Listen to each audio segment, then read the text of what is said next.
Are you like me and take a lot of photos on your phone? And maybe you're also, like me, never take the time to organize them. Then I think you will enjoy today's video.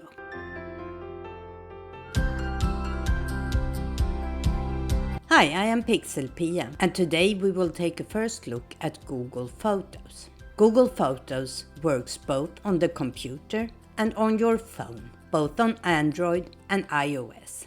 Depending on your settings on your phone, you can back up and sync all your photos, or you can choose specific folders that you want to auto-sync. And you have everything saved in the cloud. But there will be some changes when it comes to how much storage you have. Up until now, or rather up until June 1st, 2021, if you upload your photos from your phone in a lesser quality, less than 60 megabytes quality, you have had unlimited storage. But from June 1st this year, there will be a change, and your upload will all count against the 15 gigabyte you have as free storage with your Google account. That includes photos, Gmail, and everything you have on your drive, which means documents, spreadsheets, and everything else you have saved there. As I said, up until June 1st, photos of a quality less than 16 megabytes have not counted against your 15 gigabyte storage. But with the new change, that will not affect photos of a lesser quality that is uploaded before June 1st. So even if you have a lot of photos already uploaded, they will not count against your 15 gigabyte. So if you want your photos up there and you have them in a less than 60 megabyte format, I suggest that you install Google Photos now and upload all your photos before June 1st.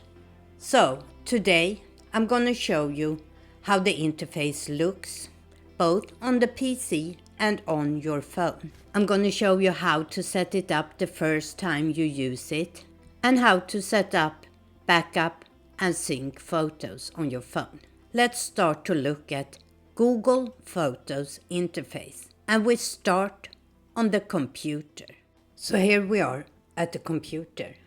Since I want to show you what it looks like when you first set it up, I'm going to change and log in to another Google account I have. So you start by making sure you are logged in to your Google account. If you don't have an account, I have a video about how to set it up, and it will be linked in the description. Then we can go to photos.google.com.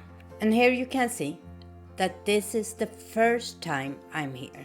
They have suggestion of notifications. I'm gonna say no thanks today. So let's start by looking at what we have here. Up to the right, we have the symbol for what Google account we are logged into. Next that, we have all the Google apps we have access to. Next to that, we have settings. And here you can see they have a little learn more about the new rules for Google Photos storage policy.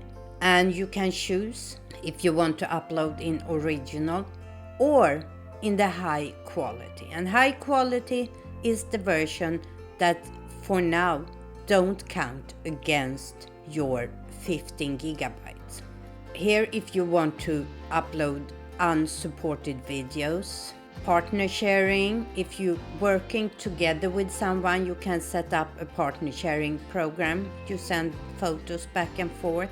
Suggestions, group similar faces. I don't have any photos here, but that is one of the things I suggest you have on, and I will show you more in detail next video why that is important for organization. You can set your sharing preferences. I have hide location data on. You can do motion photos, and you can have notifications on for suggested sharing. And you can choose if you want promotional emails, browser notification, and you can look at your activity on photos. Next to that, we have the little question mark that shows you a lot of documents. This is the help section, and you can write a question there. If you want to upload the photos you have on your computer, you use the upload here. You can upload either from the computer or photos you have on your drive, and you can download, backup and sync here, and that is automatically backup photos from your Mac or PC, connected cameras and SD cards. When you do this for the first time, you should be aware that it can take, depending on how many photos and videos you have, it can take up to several days for all of it to be uploaded. So now let's look at the left side here. We have photos, and as I said, I don't have any photos on this account. I will show you my other account in a little while. We can share photos, and we can have photos shared with us. We also have a print store if you want to order prints, and you can make a photo book from $9.99 and up, photo prints, singular photos, and you can even order canvas prints. In the library, you see they sort your photos in albums. Much of this is automatic, but you can also create your own album up at the top here. Utilities, here you have some fun stuff. You can create a movie, animations, collages, and you can move photos to archive. And once again, you can back up photos from the computer. And here we have the trash folder, the folder where deleted photos will sit for up to 60 days before they disappear. Let's take a quick look at my PixelPia account. As you can see, now we have lots of photos, and if I go into albums now, if I click people, they put all the photos that have faces in here. And as you see, they have a photo here, a suggestion, is this the same or a different person? And actually that is me as this avatar. So I can say same and group faces. So this is how it looks on our computer. So that was the interface on the computer. Now let's take a look at the phone. As I said, you can use Google Photos both on Android and iOS. I happen to have an Android phone, but I'm pretty sure the interface is very similar on both of them. So the first thing you need to do is to download the app from Google Play or from the App Store if you are an iOS user. When that is done, let's open the app and put my screen up here so you can follow along. So now we are on the phone. I have already installed Google Photos on my phone, but if you haven't, you go to either the Google Play Store or the App Store on iOS and download Google Photos. Let's open Photos. And as you can see, I am on the PixelPia account. It looks a little different than it does on your computer.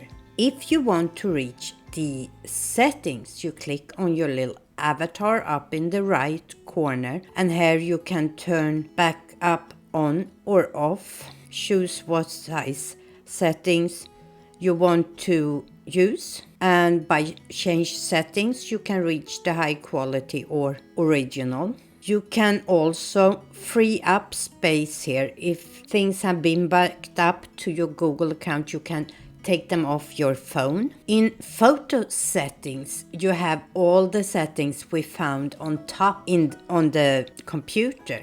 Notifications, group singular faces, memories, SD card access, those were not available on the computer. Photo frames is something specific for the phone. Partner sharing, the same. Skip suggestions and so forth. So all the settings, you click on your avatar at the top corner and you hit photo settings. You have also the help section right there, which opens in a separate window, and you can search for help in that window. And here we have all the photos. In the library you found, for example, the utilities where we had the different selfie movie, a year of smiles and so forth. You can mark things as favorites. You have the archive and the trash. And you can see what photos you have on the device. And you have albums down at the bottom. You can also order a photo book, photo prints, premium print cards and canvas prints from this part of the app in library. Those were the things we found on the left side of the computer screen. And we can search, and this is where Google Photos really helps us organize.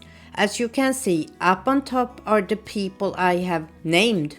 So if I click my name here, all the photos or videos that I appear in shows up. And at the bottom you see same or different person, just as we had on the computer. And it is the same. It is me. Same. And I can go on like that for all the photos that they are unsecure about. If I go to search and search for example beach, and I haven't put any specific tags or anything, and it will search through my photos and find all the pictures they believe is a beach in. It's not that much different. You just have to find different places to find all these functions. And as I said, when it comes to organization and when it comes to creating fun things, there is so much more. I will save all that for my next video. I hope this got you interested in doing more with Google Photos. If so, make sure that you subscribe and hit that little bell underneath this video so you get notified when my next video is uploaded. And next time we will take a closer look at some of the fun functions of Google Photos. Until then, remember, never stop learning.